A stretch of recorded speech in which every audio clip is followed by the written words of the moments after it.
Ditanya apakah berani bersaing dengan Anies gitu di DKJ, kan itu pertanyaannya. Jangankan DKJ, di Pilpres saja kita menang. Jadi semua partai pasti akan dorong partainya dulu dong. Nah sekarang yang tidak punya partai kok mencalonkan, ini kan aneh juga. Ada juga yang nggak punya partai tapi ngotot selalu mencalon gitu loh. Calon Pilpres, calon Pilgub, nanti calon wali kota lagi habis itu, ya kan. Anda punya partai besar, semua anggotanya berpendidikan tinggi. Wow, luar biasa ya. Tapi sayang, gaya bahasa Anda, bicara Anda tidak mencerminkan dengan pendidikan Anda yang tinggi. Memang benar sih, orang yang punya pendidikan tinggi belum tentu mempunyai kualitas yang bagus. Orang yang punya pendidikan tinggi belum tentu mengenal yang namanya etika. Orang yang punya pendidikan tinggi belum tentu bisa menilai dirinya sendiri, alias ngaca. Ya emang faktanya begitu di Konoha ini. Dan patut diingat, wahai yang punya partai, Bapak Anies Rashid Baswedan itu bukan meminta, tapi diminta. Bukan meminta-minta atau mengemis ya. Jadi gubernur, beliau diminta.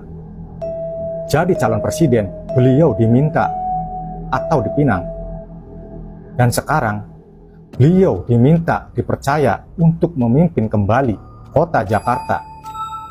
Beliau diminta, bukan meminta, bro. Dan saya ingin bertanya, sebagai rakyat jelata, katanya Anda punya partai besar, punya anggota banyak, berpendidikan tinggi. Ada nggak kandidat yang akan dicalonkan untuk melawan Bapak Anies Rashid Baswedan? Ada nggak? Kalau tidak ada, berarti anggota sebanyak itu yang katanya partai besar, berarti kualitasnya sangat buruk semua dong kalau sampai tidak ada yang dicalonkan. Katanya punya partai besar, anggota banyak, masa kalah sama orang yang nggak punya partai alias independen? Dan patut diingat lagi, beliau memang tidak punya partai, tapi sudah mengharumkan nama baik Indonesia di ajang politik dunia.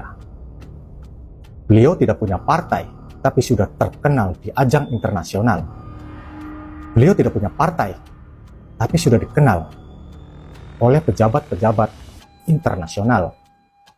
Beliau tidak punya partai, tapi bisa menjadi gubernur dan memimpin Jakarta dengan mulus, dengan tuntas, tanpa ada tangisan, tanpa ada jeritan dari warga-warganya. Yang tercipta adalah senyuman, harapan, dan senyuman kebahagiaan.